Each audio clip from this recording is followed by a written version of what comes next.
بسم اللہ الرحمن الرحیم۔ تفسیر ضیاء القرآن 13واں پارہ۔ آپ دیکھ رہے ہیں PATF Islamic info YouTube channel. مزید اسلامک ویڈیوز کے لیے ہمارا چینل سبسکرائب کریں۔ بسم اللہ الرحمن الرحیم۔ سورہ یوسف آیت نمبر 105۔ وَكَأَيٍّ مِّنْ آيَةٍ فِي السَّمَاوَاتِ وَالْأَرْضِ يَمُرُّونَ عَلَيْهَا وَهُمْ عَنْهَا مُعْرِضُونَ۔ ترجمہ: اور کتنی ہی بے شمار نشانیاں ہیں جو آسمانوں اور زمین کے ہر گوشے میں سجی ہوئی ہیں، جن پر یہ ہر صبح و شام گزرتے ہیں اور وہ ان سے روگردانی کیے ہوئے ہیں۔ سورہ یوسف آیت نمبر 105 کی تفسیر۔ کَأَيٍّ مِّنْ آیَةٍ یعنی ان کفار کا اپنے کفر پر اڑے رہنا اس لیے نہیں کہ ان کے سامنے توحید کی کوئی روشن دلیل پیش نہیں کی گئی۔ اللہ تعالیٰ کی توحید اور کبریائی کی روشن دلیلیں تو زمین و آسمانوں میں بکھری پڑی ہیں، اور یہ ان دلیلوں کو دیکھتے بھی ہیں، لیکن دانستہ ان سے اعراض کرتے ہیں، اس لیے ان کو ہدایت نصیب نہیں ہوتی۔ کَأَيٍّ اصل میں ایّن تھا، کاف تشبیہ کا داخل ہوا تو تنوین کو ظاہر کیا گیا تو کَأَيٍّ ہو گیا۔ یہ یہاں کم کے معنی میں استعمال ہوا ہے۔ سورہ یوسف آیت نمبر 106۔ وَمَا يُؤْمِنُ أَكْثَرُهُم بِاللَّهِ إِلَّا وَهُم مُشْرِكُونَ۔ ترجمہ: اور نہیں ایمان لاتے ان میں سے اکثر اللہ کے ساتھ مگر اس حالت میں کہ وہ شرک کرنے والے ہوتے ہیں۔ سورہ یوسف آیت نمبر 106 کی تفسیر۔ یعنی ان کفار و مشرکین کی بھی عجیب حالت ہے۔ اگر ان سے پوچھا جائے کہ زمین و آسمان کو کس نے پیدا کیا تو کہتے ہیں اللہ تعالیٰ نے۔ تمہارا خالق کون ہے؟ کہتے ہیں اللہ۔ بارش کون برساتا ہے اور غلہ کون اگاتا ہے؟ تو کہتے ہیں اللہ۔ لیکن اس کے باوجود بتوں کو بھی الہ مانتے ہیں اور ان کی عبادت کرتے ہیں۔ بتوں کے متعلق مشرکین کا جو عقیدہ تھا وہ متعدد مقامات پر بیان کیا گیا ہے۔ وہ کہتے وَيَقُولُونَ أَإِنَّا لَتَارِكُو آلِهَتِنَا لِشَاعِرٍ مَجْنُونٍ۔ وہ کہتے ہیں کیا ایک شاعر اور دیوانے کے کہنے سے ہم اپنے خداؤں کو چھوڑ دیں؟ نیز حج کے موقع پر جو تلبیہ وہ کہا کرتے تھے اس سے بھی ان کے عقیدے کا پتہ چلتا ہے۔ وہ کہا کرتے تھے لبیک اللہم لبیک لبیک لا شریک لک الا شریکا هو لک تملکہ وما ملک۔ ہم حاضر ہیں اے اللہ، ہم حاضر ہیں، تیرا کوئی شریک نہیں مگر وہ تیرا شریک ہے جس کو تو نے اپنا شریک بنایا ہے، تو اس کا مالک ہے، اور جس کا وہ مالک ہے اس کا بھی تو مالک ہے۔ یہ اس آیت میں مشرکین کی حالت کی طرف اشارہ ہے کہ جب وہ مصائب میں گھر جاتے ہیں تو اللہ تعالیٰ کے آگے ہاتھ پھیلاتے ہیں، اور جب مصیبتیں ٹل جاتی تھیں تو پھر اس کا انکار کرتے تھے۔ اور یہ اس سے مراد ریاکار ہیں جو عبادت تو اللہ تعالیٰ کی کرتے ہیں لیکن دل میں یہ خیال ہوتا ہے کہ فلاں مجھے اچھا سمجھے۔ یہ بھی ایمان اور شرک کو یکجا کرنے کی ایک صورت ہے، اور اہل حق نے تو یہاں تک فرمایا کہ اگر اسباب ظاہری کی طرف مائل ہو اور مسبب حقیقی کی طرف سے نگاہ ہٹ گئی تو یہ بھی شرک ہوا۔ مولانا ثناء اللہ پانی پتی فرماتے ہیں یعنی سچے موحد تو صوفیہ کرام ہیں کہ ان کی نظر کسی حالت میں بھی اسباب میں نہیں الجھتی بلکہ ہر وقت مسبب الاسباب پر جمی رہتی ہے۔ سورہ یوسف آیت نمبر 107۔ أَفَأَمِنُوا أَن تَأْتِيَهُمْ غَاشِيَةٌ مِّنْ عَذَابِ اللَّهِ أَوْ تَأْتِيَهُمُ السَّاعَةُ بَغْتَةً وَهُمْ لَا يَشْعُرُونَ۔ ترجمہ: کیا وہ بے غم ہو گئے ہیں اس بات سے کہ آئے ان پر چھا جانے والا اللہ تعالیٰ کا عذاب، یا آ جائے ان پر قیامت اچانک اور انہیں اس کی آمد کا شعور تک نہ ہو۔ سورہ یوسف آیت نمبر 107 کی تفسیر۔ یعنی ان کا عذاب الہی سے یوں بے خوف ہو کر کفر و شرک اور فسق و فجور میں مشغول رہنا بڑے تعجب اور افسوس کی بات ہے۔ اگر اس بے خبری کے عالم میں ان پر عذاب الہی آ گیا یا قیامت قائم ہو گئی تو پھر ان کا کیا بنے گا؟ یہ کہاں سر چھپائیں گے؟ سورہ یوسف آیت نمبر 108۔ قُلْ هَٰذِهِ سَبِيلِي أَدْعُو إِلَى اللَّهِ عَلَىٰ بَصِيرَةٍ أَنَا وَمَنِ اتَّبَعَنِي وَسُبْحَانَ اللَّهِ وَمَا أَنَا مِنَ الْمُشْرِكِينَ۔ ترجمہ: آپ فرما دیجئے یہ میرا راستہ ہے، میں تو بلاتا ہوں صرف اللہ تعالیٰ کی طرف، واضح دلیل پر ہوں میں اور وہ بھی جو میری پیروی کرتے ہیں، اور ہر عیب سے پاک ہے اللہ تعالیٰ، اور نہیں ہوں میں مشرکوں سے۔ سورہ یوسف آیت نمبر 108 کی تفسیر۔ اللہ تعالیٰ اپنے حبیب مکرم صلی اللہ علیہ وسلم کو حکم فرما رہا ہے کہ آپ ان لوگوں کو بتا دیجئے کہ اللہ تعالیٰ کی توحید اور قیامت پر ایمان لانے کی دعوت دیتے رہنا ہی میرا مقصد حیات ہے۔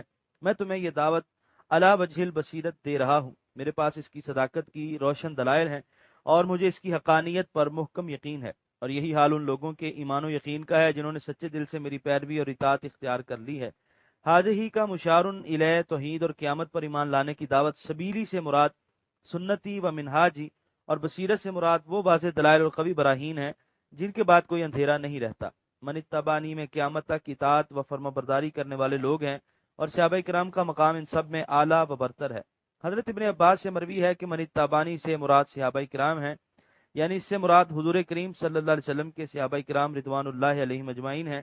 انہی کا طریقہ سب سے بہتر اور انہی کی ہدایت سب سے عمدہ تھی۔ وہ علم کی کان، ایمان کا خزانہ اور رحمان کا لشکر تھے۔ سورہ یوسف آیت نمبر 109۔ وَمَا أَرْسَلْنَا مِن قَبْلِكَ إِلَّا رِجَالًا نُوحِي إِلَيْهِم مِّنْ أَهْلِ الْقُرَىٰ أَفَلَمْ يَسِيرُوا فِي الْأَرْضِ فَيَنظُرُوا كَيْفَ كَانَ عَاقِبَةُ الَّذِينَ مِن قَبْلِهِمْ وَلَدَارُ الْآخِرَةِ خَيْرٌ لِّلَّذِينَ اتَّقَوْا أَفَلَا تَعْقِلُونَ۔ ترجمہ: اور ہم نے رسول بنا کر نہیں بھیجے آپ سے پہلے مگر مرد، جن کی طرف ہم نے وحی بھیجی بستی والوں سے۔ کیا یہ منکر لوگ سیر و سیاحت نہیں کرتے زمین میں تاکہ وہ دیکھیں کہ کیا ہوا تھا انجام ان منکرین کا جو ان سے پہلے ہو گزرے تھے، اور دار آخرت یقیناً بہتر ہے ان کے لیے جو تقوی اختیار کرتے ہیں۔ اے سننے والو، کیا تم نہیں سمجھتے؟ سورہ یوسف آیت نمبر 109 کے پہلے حصے کی تفسیر۔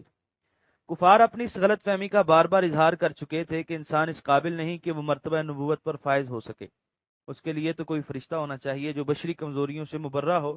ان کے اس وسوسے کا پھر رد فرما دیا کہ ہماری سنت یہی ہے کہ ہم انسانوں کی طرف انسان ہی نبی بنا کے بھیجتے ہیں تاکہ افادہ اور استفادہ صحیح طور پر ہو سکے۔ سورہ یوسف آیت نمبر 109 کے بقیہ حصے کی تفسیر۔ کیا یہ لوگ سیر و سیاحت نہیں کرتے زمین میں تاکہ وہ دیکھیں کہ کیا ہوا تھا انجام؟ اس آیت میں انہیں ان برباد شدہ کھنڈروں پر نگاہ عبرت ڈالنے کی تلقین کی جا رہی ہے جن کے پاس سے ان کا گزر اکثر و بیشتر ہوتا رہتا تھا۔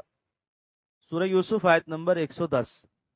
حَتَّى إِذَا اسْتَيْأَسَ الرُّسُلُ وَظَنُّوا أَنَّهُمْ قَدْ كُذِبُوا جَاءَهُمْ نَصْرُنَا فَنُجِّيَ مَن نَّشَاءُ وَلَا يُرَدُّ بَأْسُنَا عَنِ الْقَوْمِ الْمُجْرِمِينَ۔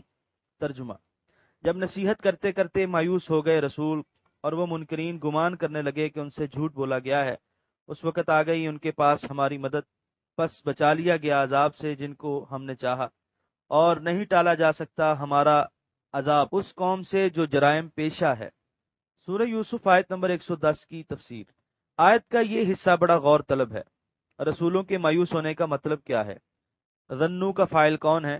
انہم کا مرجع کون ہے؟ قد کذبوا کا نائب فاعل کون ہے؟ پہلی بات کا جواب تو یہ ہے کہ جب انبیاء کرام نے اپنی اپنی قوموں کو توحید کی دعوت دی، اس کی صداقت پر دلائل و براہین پیش کی اور طرح طرح کے معجزات بھی دکھائے، اور دعوت وار ارشاد کا یہ سلسلہ سال 2 سال تک نہیں بلکہ عرصہ دراز تک جاری رہا، تب بھی ان کے دل میں ایمان کی شمع فروزہ نہ ہوئی، تو انبیاء کرام ان کے ایمان لانے سے مایوس ہو گئے۔ ظنو کا فاعل بعض لوگوں نے انبیاء کو بنایا ہے، اور اس کا ترجمہ یہ کیا ہے کہ انبیاء نے یہ ظن کیا کہ ان کے ساتھ اللہ تعالیٰ نے ان کی نصرت اور کفار پر عذاب نازل کرنے کا جو وعدہ کیا تھا وہ ایفا نہیں کیا گیا، لیکن اس طرح کا ظن انبیاء کی طرف منسوب کرنا درست نہیں تھا، اس لیے انہوں نے ظن کے معنی میں تعویل کی اور کہا کہ اس سے مراد محض وہم و خیال ہے جس پر کوئی مواخذہ نہیں ہوتا، اور کبھی یہ کہا کہ اس ظن کی وجہ ان کا اجتہاد تھا، لیکن صاف بات یہ ہے کہ ظنو کا فاعل کفار ہیں۔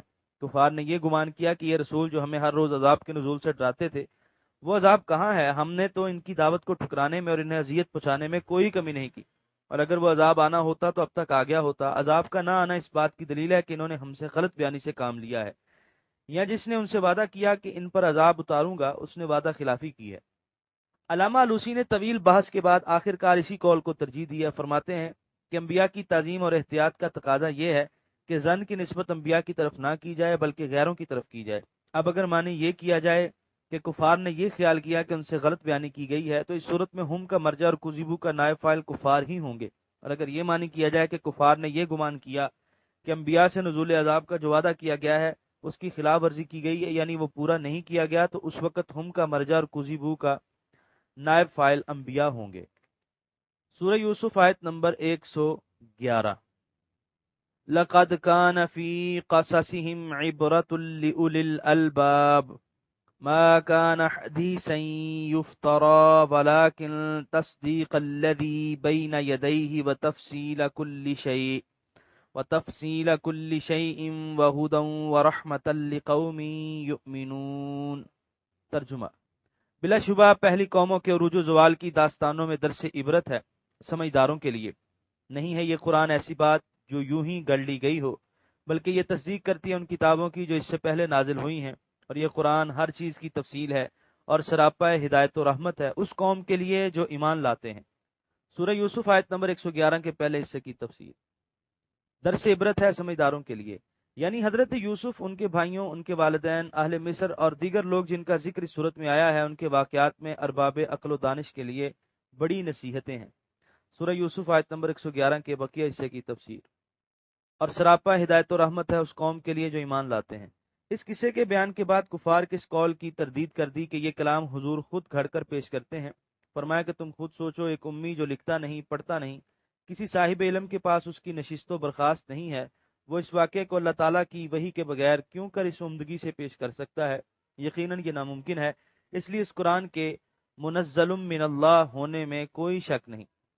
اس کتاب سے تو ان آسمانی صحیفوں کی تصدیق ہوتی ہے جو پہلے انبیاء پر نازل کیے گئے تھے، نیز ان کتب میں طرح طرح کے تغیر و تبدل اور تحریف کے پائے جانے سے ان واقعات میں جو الجھنے اور جو خفا پیدا ہو گئے تھے ان کو یہ کھول کر بیان کرتی ہے۔ نیز یہ سراپا ہدایت اور رحمت ہے اس قوم کے لیے جو اس کو اللہ تعالیٰ کا کلام مانے۔